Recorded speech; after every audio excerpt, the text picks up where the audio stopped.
From the Hype HQ studio in Chicago, Illinois, it's Startup Hype Man, the podcast. Hello, everyone. My name is Raj Nation, and I am the founder of Startup Hype Man. Fast-growing startups work with me because they want to become better storytellers. Whether that's for customers, investors, or a packed audience, they know that story is their ticket to stand out, stand apart, and change the game. And this podcast here is where I talk with entrepreneurs and leaders in the startup ecosystem, ranging from scale stage to early stage, as they share specific strategies that they have executed to stand out across three specific areas: sales, marketing, and people. Before we begin today's episode, remember you can head to startuphypeman.com and subscribe to the newsletter that doesn't suck. You'll get new podcast episodes and timely reads written by me, but also helpful articles from around the web and a notice of upcoming pitch competitions. All right, let's dive in and hear how today's guest is changing the game. Ladies and gentlemen, making his way to the microphone from Columbia, Maryland, and currently residing in Durham, North Carolina, please welcome the Director of Collegiate Sales at Teamworks. He is Larry Long Jr. Oh my goodness, Grace, you made me pull out the gold mic with that intro. You're making a brother blush. I know you're the startup hype man, but good googly muggly. I feel like literally in the moment I was like, oh man, you're in North Carolina. I should have given you like the classic Bulls Michael Jordan entrance, like from North Carolina. That was awesome, man. I didn't pay you enough. Please send me the invoice for that intro. That was off the chain. I'll give you the second best thing. We'll give you the audio snippet of your introduction. You can take it with you wherever you go. All right, so our topic today with Larry is empowering your team to perform their best. Larry's huge on the motivational speaking scene. He's a great leader at his company and just in talking to teams in general. So I'm excited to have this conversation with you, Larry. Empowering your team to perform their best. Let us know, why is this on your mind? Why is this important to you? Just given everything that's going on right now in the current environment, there's a lot of chaos. There's a lot of turbulence. And even before that, it's so important. And so many times organizations and individuals miss that superpower and really the power of people, empowering your people, leading your people, really setting them up for success. So it's on my mind all the time. I'm a former baseball coach. I used to own a baseball academy. So I've seen the power of inspiring someone and it coming from within, and just the heights that can be seen. So for any organization out there, if you're taking care of your people, you're empowering your people, you should see phenomenal results. And I can tell you, as we move into the new year, there's going to be some people that don't feel empowered that are going to be free agents and looking to move to places that will empower them, will trust them, will care for them. So that's why it's on my mind. Hey, speaking of that, I always thought it'd be kind of funny and cool if, like, what if the business world had like, I don't know, like people were on contracts and then you just became like a free agent, every like 3 years or something like that. Like, what if there was like, oh my God, like Larry's contract expires at the end of 2020. He's going to be a free agent. All these sales organizations are looking to get Larry on their team. It's crazy. I've actually been a part of an organization that held a draft. I thought I was playing fantasy lead generation. Okay, you're up next. You're on the clock. That's pretty cool. So let's talk about baseball for a second. I know you used to be a coach, you used to run an academy. You also used to play as well at the second highest level there is, right? College ball. Or I guess maybe minor league would be the second highest, but that's basically major. That's basically professional ball. And you got your nice pink wooden bat here on the screen as well. So, all right, so let's talk baseball for a second. I'm a huge baseball fan, and I probably used to be a bigger baseball fan growing up than I am now, meaning like knowing stats and everything. Now I'm able to watch it and enjoy it and not obsess over all the stats. But what position did you play, and what was the college baseball experience like? Yeah, so I was an expert at playing the position of left out. Hey, coach, can I get in? Nah, you're left out, dog. I'm just messing with you. So freshman year at University of Maryland, go Terps, played left field. And it's funny. I got a quick story for you. Coming out of the fall, I was number 3 on the depth chart. And when you play outfield, there's 3 outfield positions. So I'm not a math major. I'm terrible at math. But I said, I should be in the starting lineup. Season rolls around in the spring, and I'm sitting on the bench, and I'm kind of feeling sorry for myself. And I get in at the end of games, defensive replacement, 0 for 1, just striking out a lot. I started off my career 1 for my first 24.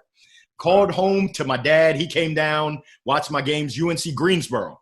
Said, Dad, I don't belong in Division I. Definitely don't belong in the ACC.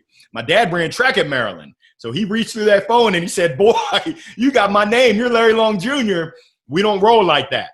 That's the wrong attitude. And he threw in some choice words where I understood exactly what he was saying. He said, you better get back to the drawing board. So I started getting on the tee, and he said, you better get your mind right. If you don't have your mind right, if you don't believe that you can, you won't. Well, lo and behold, University of North Carolina came to town. I was 1 for 24. Boom, got in 2 for 3 on Friday as a defensive replacement. Started Saturday, 3 for 4. Started Sunday, 2 for 4. That was all she wrote. I started the rest of the year, batted .319 in the ACC. Batting ninth, I saw nothing but fastballs. And I can hit a fastball. Anything with a little wrinkle in it, I'm in trouble. But I can tell you that the experience at Maryland, it taught me so much about just teamwork, the importance of teamwork, internal belief. I mean, it's one of those things. Henry Ford says it best. Whether you believe you can or whether you believe you can't, you're right. And when you're in that batter's box, if you have any level of doubt, you're in trouble. You better have that internal belief in your heart, in your mind, if you want to perform at your best. So just a lot of lessons, great experience. And I mean, those are friendships that'll last a lifetime and memories that will last a lifetime. I wouldn't trade it for the world. I also want to know about maybe what you learned about priorities and being able to schedule things, because I ran track for a year at DePaul University, which is Big East. And I wasn't very good, but I did manage to be on the team.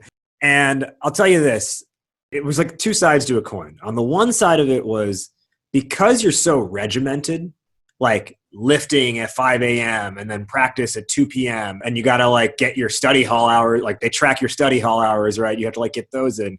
Like I was really diligent with like being on time at places and being where I needed to be, and like my grades were actually pretty good, like while I was on that schedule, because you didn't really have time to slack off. That's right. The other side of the coin though, and the reason why ultimately I quit my sophomore year was because, well, I wasn't really enjoying it anymore. And when you're not enjoying a sport like running, your body just gives up on you. Like your body just won't cooperate. But the other part of it really was that the 5 a.m. lifting, I was falling asleep in my 7 a.m. class, my 7:30 a.m. class. And I was like, I'm not going to be a pro in this, and I don't like it that much anymore. I should probably prioritize like school at this point. So I'm curious, like, how did you find that ability to like prioritize and really like just balance athletic life and school life? Yeah, that's a great question. And it's I have to owe it all to Franklin Covey. I still have my planner right here that my parents invested in and shared with me as I started college. And every year I used to have to buy the inserts in there. 1997, new insert. 1998. And you're absolutely right in terms of that regimentation of schedule. For me, it was a blessing, because it was no mystery in terms of what I needed to be doing and when. And I don't know, as a young buck, that was what I needed. And I can tell you that that's taught me a lesson that if you just do the little things. Our coach used to say, if you're 5 minutes early, you're on time. If you're on time, you're late. And if you're late, you're forgotten. If you're late, you don't exist. It's kind of like Kevin O'Leary from the Sharks. You're dead to me.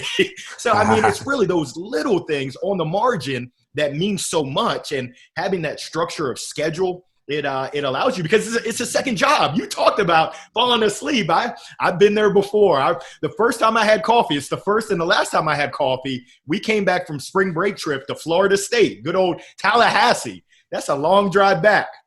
And I had a presentation I had to give, and my parents dropped by campus. They used to work in DC, would drive right by campus. And my mom said, hey, drink this coffee. She loaded it with sugar and cream. It still tasted disgusting. I don't drink coffee. I don't drink beer. I'm a Kool-Aid kid with a Kool-Aid smile, but I can tell you that it worked. That thing had me buzzing all day long. I said, whoa, this thing, I might explode. But you made a great point in terms of having that regimented schedule. It keeps you on track and at least gives you the best chance to have success. Yeah. Let's talk about Teamworks and your role there, right? So you are the director of collegiate sales. How did you get into the, it's amazing, right? You used to play a sport. Now you work at a company that is in the world of sports. So how did you get involved in Teamworks? And I guess, how would you describe your position as the director of collegiate sales there? Yeah, so I've been blessed. I mean, I've been in software and tech sales for some time. Used to work at Accenture doing IT consulting, owned my baseball academy, and then I've been in tech sales, either carrying a bag, making 150 cold calls to CPAs, or leading teams.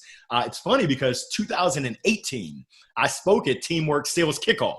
And got a chance to meet the team. I know, and that was as an external person, right? You were just brought in as they brought me in. Speaker. They said, "Hey, I know the VP. He and I played baseball, summer ball, wood bat league in 1999. Wow. Summer in 1999. We've been in touch and we've worked together before." And brought me in. And it's funny. I started in June, so I spoke to the team in January, and I'm a part of the team in June. And it really everything aligned. I'm a big lover of sports. Love sports.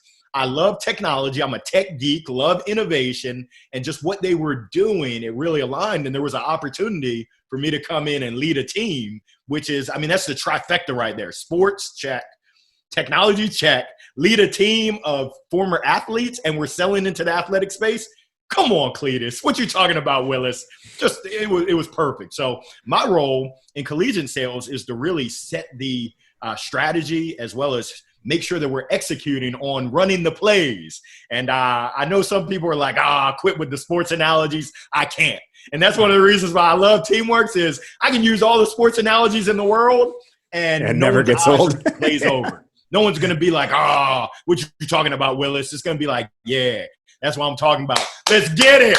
So, I mean, it's an awesome place to be. So then our topic is empowering your team to perform their best. Is being a motivator something you've always done, or I don't know, did you kind of fall into it just by habit? Yeah, I look back to my younger years and I got to say, I get it from my papa, get it from my dad. And my dad grew up in Baltimore City, track. He was a long jumper, triple jumper. He was a little dude. Track was his way out of the city, out of the projects. And he was just an optimum optimist. Glass 100% full, not half full, not half empty. That thing is full. We're drinking. So I've had that my whole life, just the coaching spirit, the positive spirit that I get from my dad and my mom. But really my dad was just, hey, you have a choice. You can either choose to look for the negative, which there's tons of negative all around us, or you can choose to look for the positive and make the most out of each and every experience. So it's one of those things where I've always kind of had it in me, but given the opportunities, and I've been blessed with just great opportunities to flex that muscle, I guess you could say, of leadership and empowering and motivating and inspiring people. Well, I think it's obvious that 0% of that optimism is rubbed off onto you. Now, let's talk more about this concept of empowerment. How do you define it? Particularly in a business sense and relative to team members? How do you define empowerment?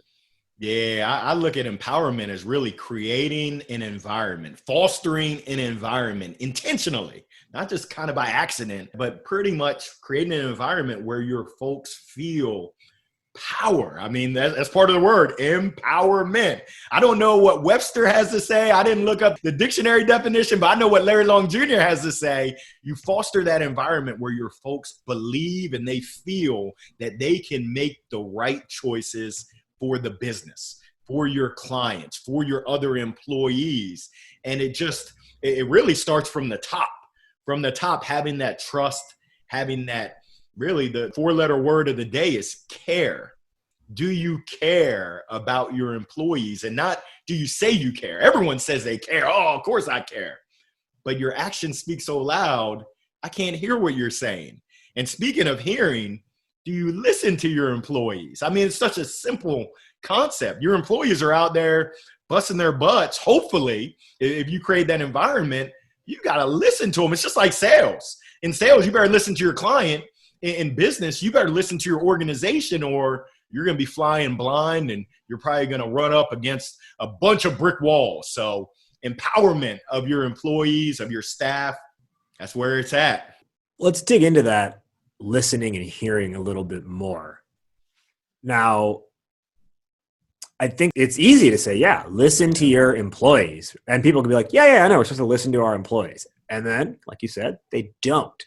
So I'll ask two questions here. One, why do you think listening to employees is such a tough thing to execute on? And then the second half of the question is, what are some ways that leaders can be better listeners and be better at understanding their employees' needs and wants and desires and struggles? Yeah. So part one, sometimes it's ego, being the smartest person in the room. Oh, I got this figured out. Other times it's tough to execute on listening. It's easier said than done. Yeah. If I truly listen to you, I'm going to ask the right questions. I'm going to be engaged. That means eye contact. That means that I'm all in. I'm not on my device on the side, halfway listening. We know how that goes. Yeah. That doesn't make anyone feel special. And there's a saying, I don't care how much you know until I know how much you care.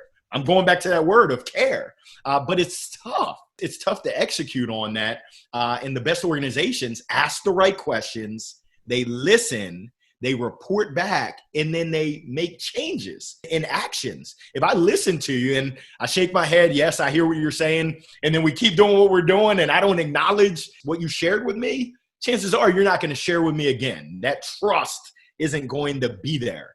Hit me with the second part of the question again. The second part was, what are ways that people, like that leaders can actually like be better listeners and hear the needs? Yeah, and that's, I don't want to overcomplicate it and I don't want to oversimplify it, but essentially it's asking the right questions and then shutting the heck up, giving the microphone to the employee and actively listening. That's actually a skill that can be improved upon, making sure there's no distractions, meaning put away this phone, which is a huge distraction. Show up on time. We talked about showing up on time to let people know that you actually care about them, and then reporting back, documenting. So I want to make sure that I heard that this is what you said. Is that correct? Okay. We're not going to do number 2, 3, and 4, but number 1 and 5, we're going to give it a whirl. And I'm going to actually empower you. I'm going to let you run with it and then report back to me what happened. That right there is that collaboration. That right there is now empowering. You're now giving your folks the ability and the opportunity to take their thoughts and turn them into action. And really, whenever your employees feel empowered to make decisions on their own, it's like they have that ownership. I call it that entrepreneurial spirit. And I look for employees that have that entrepreneurial spirit. Even though you might not own the business, you might get the paycheck. If you don't take ownership of it, we're in trouble. I need people that feel empowered as owners, and they do what's in the best interest of our customers, in the best interest of the business, and they make the best decision that they can without fear of, I don't want to mess up, or I better ask for permit. No, give it your best shot. Try your best and forget the rest. That's what Tony Horton says in P90X. I did P60X. I didn't quite make it 90. Okay, so let's, one of the words you mentioned in that was motivation, how to be able to motivate them appropriately. What's the relationship between motivation and empowerment? Yeah, so we gotta dig into the dictionary here. I mean, that motivation, from just my experience, it's gotta come from within. It's gotta come internal. What's your why? I talked to a gentleman, CEO yesterday, a company called Replays. He said that his why he does what he does, is for his kids. That's his motivation right there. for me, it's my family, but it's also my father's legacy. I take that seriously, that my father, he passed 5 years ago. He sacrificed so much for me. It's my responsibility. Other people's why is different. When you're talking about individuals and you're talking about motivating them, you got to find out what's their why. I look back to my buddy Cameron Pelletier. His motivation, he wanted to be a physical therapist. So he's cold calling. He's one of my lead gen reps, but he wants to be a physical therapist. The only way that I knew that is because I asked the question. We worked out a business plan. What do you want to accomplish professionally? What's your timeline? And what's the steps to get there? He had to take time away in order to get his hours in to get the PT school. I said, hey, as long as you take care of business here, we can go ahead and take care of business there. So, I mean, it really, when you talk about motivation, when you talk about empowerment, I think they run in conjunction with each other, because if you empower me, I'm going to be motivated to run through a wall for you. If you don't, then I'm just checking in. I'm what I like to call a plugger. I'm just plugging in. It's like I just clock in, I clock out. I don't really care. I get my paycheck and poof, be gone. When I really feel empowered, now I'm an owner. I take ownership. And you know what it's like to be an entrepreneur. You get out of it what you put into it. And essentially, if you're going to give it your all, you're going to give your best chance of success on the end. If I have employees that don't feel empowered, there's no way they're giving me their all. No way. So then what do you think is, I'll tell you this. A lot of companies are like, we need our team to perform better. Okay, let's come up with some new performance bonuses. We're going to adjust the commission structure. Oh, if you close a deal this month, you'll get 2x what you usually get as your commission, right? Things like that. Essentially, it's let's throw more money at it to get our team to do better. And at face value, that's not the right strategy necessarily, but I do think there is some room for like financial reward, right? And there is extrinsic motivation. So what do you see as like from the perspective of leadership in relation to its employees? What is that balance, and how do you know when to pull the extrinsic motivation lever versus the intrinsic motivation lever? You said it. It's that balance. And money is a motivator. I mean, I'm wearing green. That definitely is a motivator, but it's not the only motivator. And if all you do is throw money, then that's going to wear out. I've been in jobs that paid well where I wasn't fulfilled. I didn't feel satisfied. I didn't feel part of a team. I didn't believe in our mission. That's not a good place to be. I had another conversation yesterday with a gentleman who said I had to get out of my job. I didn't have anything lined up. It was about to kill me. And he meant physically kill him because of the stress. So when you talk about that intrinsic motivation, that comes down to me knowing my people. Do you want recognition?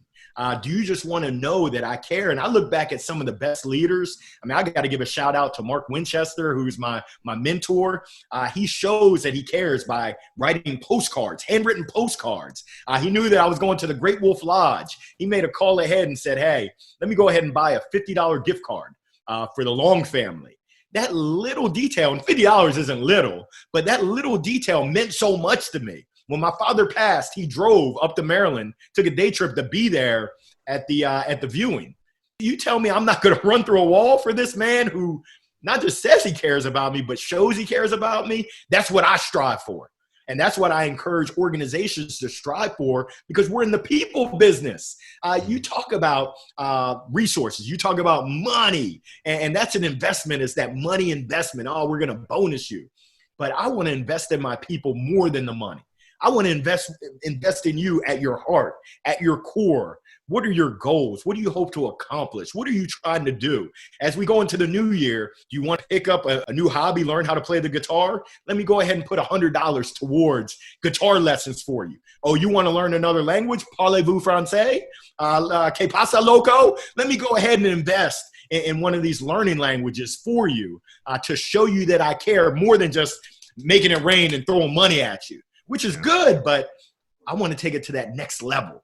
So you're absolutely right. It is a balance. I'm on this scale, on this side of the scale, where it's really delivering something personalized, customized, meaningful to my people. Well, and I think, on that note, there's a certain, money is a certain expectation, right? Like people expect to get paid what they're worth, whether that is through straight salary or salary plus performance bonuses. But that's still an expectation. So you have to exceed the expectation. You have to exceed the standard to show your employees you really care about them. That's what I think you're kind of getting at here is like, yeah, there's the balance, but like beyond a certain point, more money doesn't necessarily, it's like more of the same doesn't generate, it ends up being diminishing returns, I guess is what I'm saying. So true. I used to work at TGI Fridays, had all my flair. This was back in the day. and as you can imagine, I love that job. Oh my goodness. But we talked about how do you create an A+ experience? When someone goes out to dine, they eat out when we're allowed to eat out. You expect that you're going to have the waiter comes, they fill up your water, they bring you your food, they smile, and that's good. But how do you make it great? What can you do to make it an A+ experience? Well, if they have kids, you can just bring a balloon, a simple balloon, shows that you care, and a simple smile at little Janie or little Jimmy. It makes the world of a difference, and it turns that A experience where it was good to now an A+ where people have this feeling like they very rarely will remember what you say. I mean, we had this conversation about round one, which I forgot what we said, but I certainly can tell you how you made me feel as a guest on your show. And there's a reason why I'm back, because you made me feel good. I enjoy talking with you, man. You're smiling, you're insightful. I mean, shoot, this is the American dream. No, so I like that, like the A+ experience, which was, what you learned at Fridays. And I think I want to call back to something you said earlier, which was, I believe it was your manager. When your dad passed, your manager drove to your dad's services. And how, you talked about how like, not like you think I won't run through a wall for this person. I think what's important to like point out there is it's not like, had he not shown up, you would have been like, I cannot believe this person did not take time out of their day to show up for me here. Like, that's not really where people's minds go. You don't like have it in for them if they don't do it. But if they do take that extra step, it's something you never forget, right? And I mean, you said that was 5 years ago. I don't know if you even, I don't think you work with that person anymore, but you still remember that he was there. I'll never forget. I didn't expect him. It was a surprise. I'm like, whoa, this is up in Maryland. You're in North Carolina. You drove up to be here for me and my family? Come on, man. Who does that? I mean, that's the feeling that you want to be that person where folks are saying, who does that? Whoa. I mean, just creating that feeling. And we're in the people business. We're in the relationship building. I mean, I had a sales coach tell me, hey, Larry, in my 30 years of selling, I learned the difference between contacts, people that you know, and contracts, people you do any kind of business with, is the letter R. And that R is relationships, true, genuine, authentic relationships. And he double clicked on it. He said, hey, it's not what you know. And a lot of people say, yeah, it's not what you know, it's who you know. He said, survey says, in my Steve Harvey Family Feud voice, it's not what you know, and it's not even who you know. It's who knows you and who trusts you and who believes in you that really makes things happen. So when you think about your relationships and the quality of those relationships and the work that it takes to invest, it's kind of like a plant. I don't have a green thumb. My wife does, but I'll let a plant die. But you got to water it. You got to give it sunlight. Sometimes you got to roll up your sleeves and put down the manure. I mean, it's stinky, but that's how it grows. So many times folks have relationships that are just stagnant. Then when you need something, it's like, knock, knock, I need something. It's like, no, that's not how this thing works. You haven't made enough deposits to make a withdrawal. You better deposit something into this thing. There's a really good book by Adam Grant called Give and Take, where he talks about essentially like there's the three types of people. You have the people who are givers all the time, which can be an issue. You have the people who take all the time, which is clearly an issue. But then you have those who are in the in-between, who have this healthy balance of give and take, and they tend to have the best relationships personally and professionally. So true. So true. And I don't know if you're a Young Jeezy fan, but I think he has a song called I'm a Go-Getter.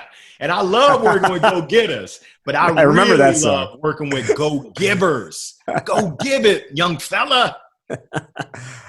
So in retrospect, I'm okay with Young Jeezy, but I remember at the time just absolutely hating Young Jeezy because I was like, this guy is not good. He's just a soundbite.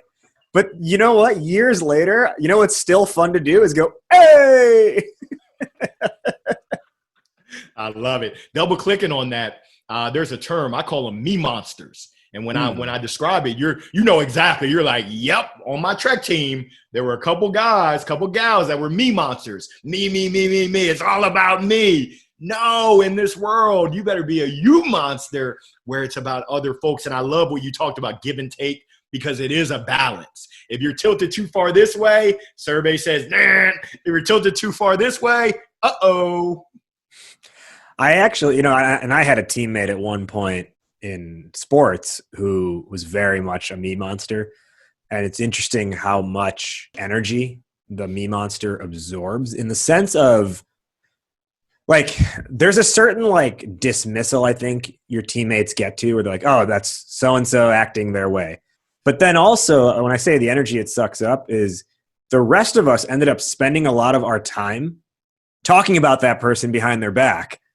And I'm not saying that was necessarily good on our part, but more so the point is, like, we're wasting our energy complaining about this person and how they only care about themselves, and like, oh, look at that classic thing they did again. And I thought it was really funny. It was to the extent that, and that person, like, relative to my year, was a couple of grades ahead of us. Yep. And then we had this, like, this hot young freshman come onto the team who was good and kind of thought he was the shit. And what was really interesting was, like, we ended up actually, like, uniting with the original person we didn't like in despisal of the other person. It was like, it was like the enemy of my enemy is my friend. Like, that's kind of what happens. But you really see how much, it's not just that person's siloed actions that only live during the time period of when they talk or do whatever action. It carries and stays with everyone on and on and on until it's resolved. Yep, like a crab pot, and we're seeing this right now. I don't know if you follow the NBA. That's a hell of a Maryland East Coast reference there, like a crab pot. Us people in Chicago have no idea what you're talking about when you say like a crab pot. You better throw some Old Bay seasoning on it. But we're seeing it in Houston with the Rockets, with the whole James Harden situation impacting the team. I mean, Russell Westbrook has let us know kind of his thoughts around what's going on over there, and one person impacting the entire organization and not on the positive side. So, right. Can you talk about, like, with this idea of being intrinsically motivated versus extrinsically motivated? From a leadership perspective, yes, we do need to empower our employees. We do need to motivate them. But how much of this falls on leadership doing things on behalf of employees versus the employee taking up agency for themselves to say, like, I care to contribute here. I do have a purpose here, and I want to grow in these ways. It's a balance. So the leader, and it's funny that we're using the term leader and leadership because so many folks have the title, but they're not leading anything. No one's following them. No one is inspired. No one is on the same page as them. But I believe it's the organization and leadership's job and responsibility to create an environment, to foster that environment. But it also is the balance. The employee has to take ownership. You can't just sit back and say, hey, you didn't give me. No, go get it. You got to go out there and put forth some effort as well. We're not going to serve it up on a platter for you. And there's a lot of organizations that don't provide. They don't empower. And I encourage employees, and from my position, I look to hire folks that when given the right environment, they're going to thrive. And I know that our environment, it's like a sports team. When you think about baseball, it's a team sport made up of 9 individuals out there on the field. And we need everyone doing their job at the same time. You better back up. You better know what play is going on. And if you're not on that same page, we can be friends, but you can't be on my team. So we set the expectations crystal clear of what we expect from our employees. And we're going to provide the best that we can provide. We expect them to provide the best they can provide. And sometimes, I mean, we're a small business. We're a little over 100 employees. We don't have all the resources that a big banger company might have, but that's okay. because we're going to be scrappy, and we're going to get after that behind, and we're going to make it happen. And I mean, one of our kind of mantras is win. Whatever is necessary. And I mean, it's kind of cliche, but we're in the sports industry. So yeah, we break it down. Win on 3. 1, 2, 3, win. And I mean, you get people fired up. It's like, hey, we're ready to go out there on the field and win this thing. And I don't know, in business, in sport, and someone in life, score is kept. There's a scoreboard. And it's not always the numbers. I mean, you can look at the dollars, but it's also how many lives have you impacted and had a positive impact on. So I know I got off on a tangent, but my belief is that it's both. It's the balance of the organization, the leaders, and the employees to make sure that we're working together for the same goal. We know what the goal is, and we all have what we need. I mean, for our company, they do a weekly survey. Just to check in, and the questions vary each week, and they monitor it. And if there's a red flag or a yellow flag, they address it, which is what you're supposed to do. If you just sweep it under the rug, then no one's going to give their true feedback. It's like, hey, you don't really care. You're just checking the box and going through the motions. Sweet Georgia Brown said it best. Ain't nobody got time for that. You mentioned that your motto is win. I'm curious, is your theme song, have you heard that J-Rock song where it's like win, win, win, win, win, fuck everything else, win, win, win, win. Is that your That's company a good theme? one. I love that song. That's such a banger to just play in the car while you're driving. Get it crunk. Okay, so my final question before we get to our wrap up, one of the things I think you're really strong at from what I've seen in your content and in previous conversations we've had is figuring out how to like gamify someone's growth through like challenges and things like that. So can you just speak to like how can we gamify like a growth process with our team? Yeah, well, it's documented. I mean, my team, each of my reps has a business plan, and it's both a combination of professional as well as personal. And that's how we track progress. If you don't measure or know what success looks like, good luck. Now, as far as gamification, I work with athletes, and athletes are used to being coached hard, and they're used to either winning or losing. There's an outcome, unless you play soccer where there's a time.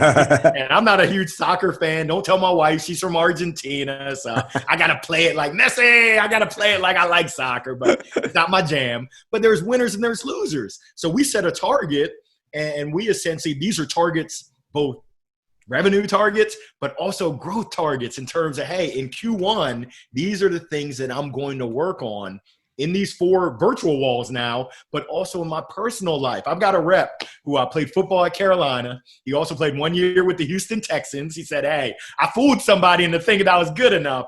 But his challenge, he rode 125 miles on a Peloton as his challenge. And I think it took him, 10 hours of just straight pedaling on the Peloton, but he did it. And I mean, I said, did you win? It was him and some of his old buddies. They each had their own little challenge. I said, did you win anything? He said, nah, nothing but pride. I said, you's a fool. But yeah, it's really setting that up. And folks that I enjoy working with have that internal competitive spirit. It's like, hey, I want us all to win, but I'm trying to make sure I get my shine on, because I take pride in being excellent. And being excellent is being excellent. It's kind of like in basketball. I think they look for a 5-star player, a 5-tool player. Essentially, you're excellent in every aspect of your quote unquote game. Your mind, your body, your soul, your performance, what you're doing, everything is excellent, and you're popping on all cylinders. So, I mean, for our quarterly reviews, we look at 5 major categories: company, industry, product, tools and resources, and sales. And there's 12 kind of sub-segments that we do a self-review, and then we do a manager review, and we chop it up and we talk about, hey, this is where I'm good. This is where there's areas of improvement. This is what I'm going to work on in this next time period. One of the things, so a previous guest on the show and a close friend of mine, Tony Lenhart, who I definitely think you should connect with, he's a sales leader himself. And one of the things he does whenever he's doing like his annual like planning with his reps which I think you'll relate to here, is in addition to like whatever the revenue goal for that, whatever that person's quota that they're carrying is, he always is like, okay, but what are we working towards this year for you personally? Is the point of this because you need to put a down payment on a house? Is the point of this because you're trying to make sure that your daughter gets into, the best college possible? Right. And so he makes sure to always tie it to some personal goal or some personal why. So that way the job means something. It's not just do a job for us because we need the money as a company. Yep. So true. I love it. And Tony sounds like a good dude. Yeah, I'll connect you with him. He's great. He goes by the moniker, the sales drummer, because he's also a drummer. And in my hip hop band, he's my drummer. Oh, shucks. Don't hurt him now. And actually, okay, so I got to ask one more before we get to our wrap up. And that is, so you're like the ultimate optimist, right? You have all this energy. I don't even know if it's possible if you ever wake up on the wrong side of the bed. But does Larry Long Jr. have do you have tough love in you when you're talking to your employees, when you're talking to the people on your team?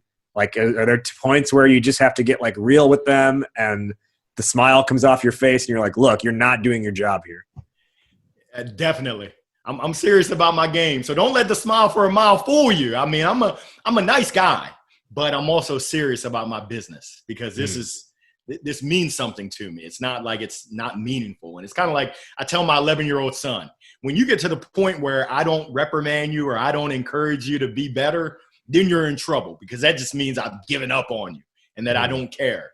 And I look at my reps, all of my reps, as really extensions of my kids. I take it personal, both their professional and their personal. I care about them as people. And that's been kind of my MO throughout my career, is that I honestly care about people and I try my best to show that I care about people and not just talk a good game. But yeah, my game face, my game face can get kind of serious. When I put on my serious game face, it's like, what happened? And I can tell you it's come on now because we're gearing up to the end of the year, end of our Q4.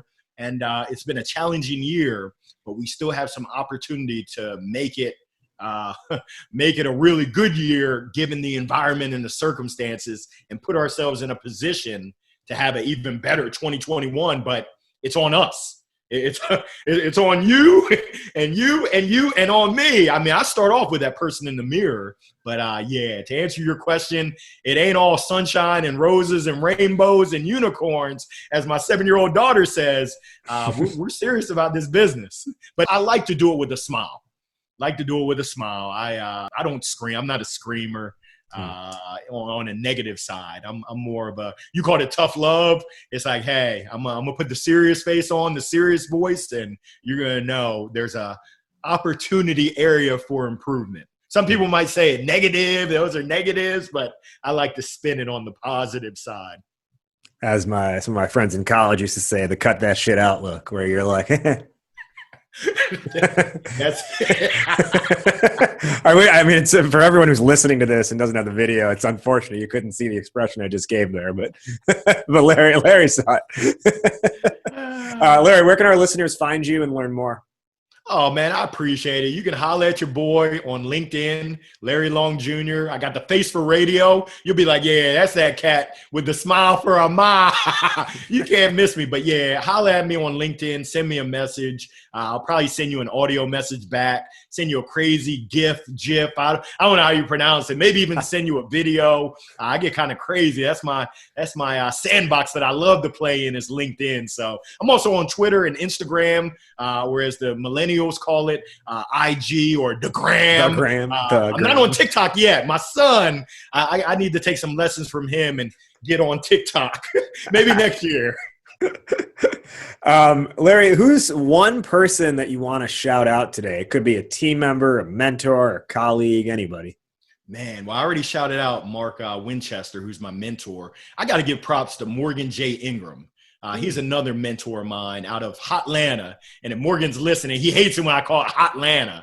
But the ATL, Morgan has just been a blessing to me.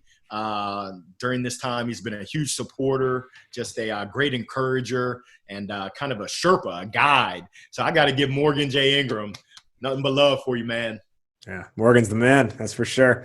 Let's go for our top 1 or 2 lessons or takeaways today based on our discussion for the listeners. I'll go first and I'll toss it to you. Topic today was empowering your team to perform their best. And I got to say, I really liked what you said earlier, which was you want to be that person who people say, whoa, who does that? Meaning you go above and beyond for people. You show them you're there for them, not just there for yourself. You're there for them. And you do the things that they would not expect. Larry, top 1 or 2 takeaways for the listeners today. Yeah, I'm going to say the word care. And not to be selfish or a me monster, but care starts with yourself, your mind, your body, and your soul, especially in today's environment, in any environment. Make sure you're taking care of yourself. It's kind of like when we were able to fly. Put your oxygen on first, so that you can now put the oxygen on everyone else that you're leading. So it's care for yourself, self-care, as well as care for others. And that's through your actions, not just through your words. My final question today, which is how we end every episode on this show. Fill in the blank, Larry. Entrepreneurship is blank. Ooh, goodness gracious. Entrepreneurship. It's the ultimate challenge.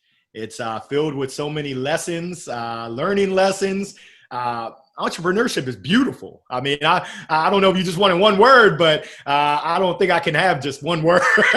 But it's when I think about entrepreneurship, it's just such a great reflection on life, the highs, the lows. I think the millennials call it YOLO. You only live once. Well, we're on a yo-yo. And if you're an entrepreneur, you're on a constant yo-yo.